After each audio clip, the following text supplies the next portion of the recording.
What's going on, nation? I'm Scott from MuscularStrength.com, and today is the day that your biceps training will change forever. From here on out, you're going to start making some serious gains. Just how serious? 67% more serious. But all kidding aside, guys, you know the deal. This title is clickbait, but the information provided is top-notch. So sit back, relax, and let me lay down 3 of my best tips to help take your biceps training to the next level and spark more muscle growth. Oh, and for those of you who claim you don't need to isolate your biceps for growth, just shut your mouth and be happy that you're so damn lucky to have been genetically blessed with huge biceps, because the majority of us aren't. Still love you though, so maybe just tune into the next video instead of this one.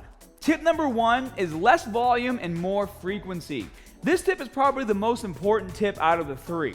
Well, the next 2 are important as well, but this one is key if you're the kind of guy who loves annihilating your biceps with 20 to 30 working sets of biceps exercises.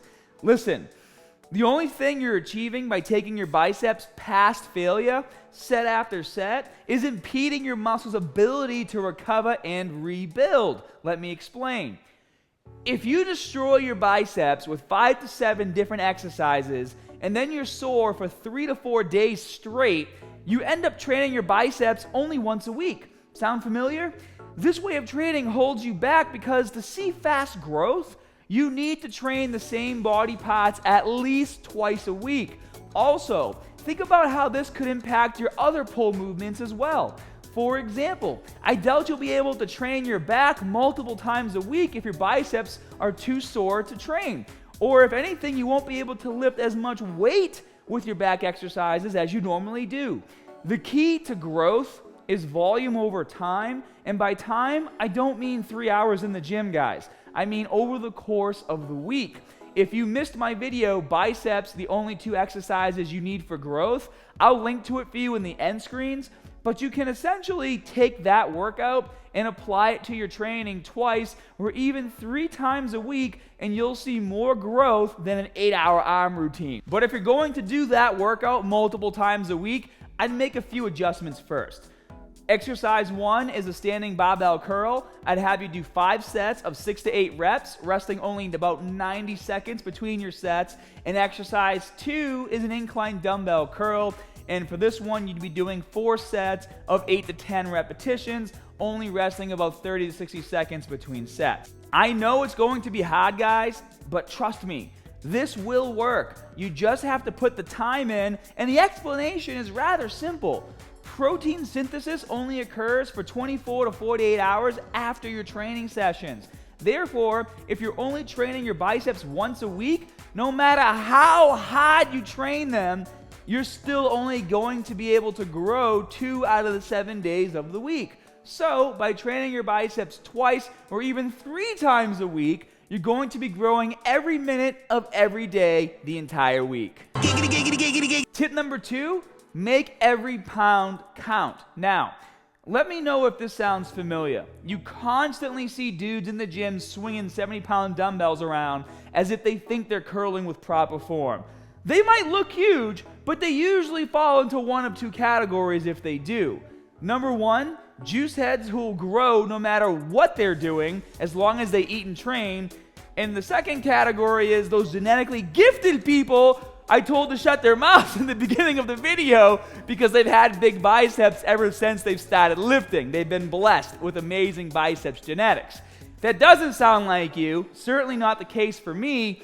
Either way, using momentum and cheating, it's okay when performing major compound movements for big, strong muscle groups like chest or back, but can be very dangerous when it comes to smaller muscle groups. Just like when Callum tore his biceps trying to curl 405 pounds with his buddy.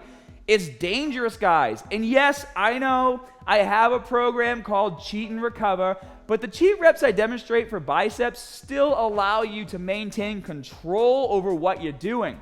In fact, in my program, I even explain that you shouldn't even attempt cheat or momentum reps until after you've made your newbie gains, so about 2 to 3 years of lifting, and only after a good understanding of how to do the exercises properly. So what's the point of this tip?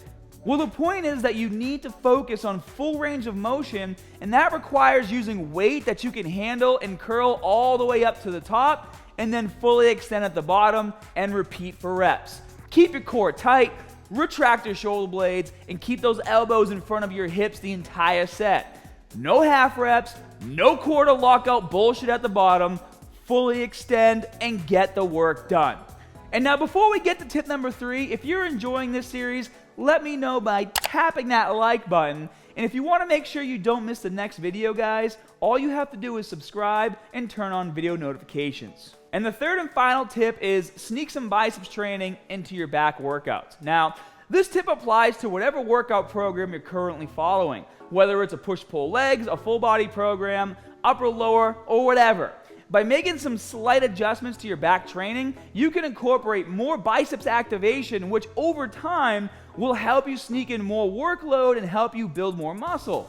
All you have to do is switch up your grip on some back exercises. For example, if you're currently training with pull-ups for your back, which you should, switch to chin-ups. This will immediately engage your biceps more without affecting your back training to a great deal. Your lats will still activate pretty much the same, but your biceps will be put in a better position to pull, which is why you can pull more weight this way. Your biceps are assisting the movement. Some other examples are barbell bent over rows and lat pull downs. Just switch to an underhand grip, guys. So if you want to give this a try, let's say you're performing 4 sets of a barbell bent over row, hit 2 sets with an overhand grip, and then hit 2 sets with an underhand grip. It's really that easy. I hope you guys learned some good tips today to help take your training to the next level. And if you know someone who could benefit from this information, please share the video with them. The only way we can overcome the amount of pure garbage on YouTube as a community is by sharing content that is geared towards actually helping others. And as always, more good stuff coming soon. If you guys enjoy my content and trust me to help you reach your goals, then by all means download my app Muscular Strength. Once you do, you'll have instant access to all of my programs as well as my custom meal planner. Oh, and if you haven't seen the other videos in my 67% series, just click over here. I'll see you guys later.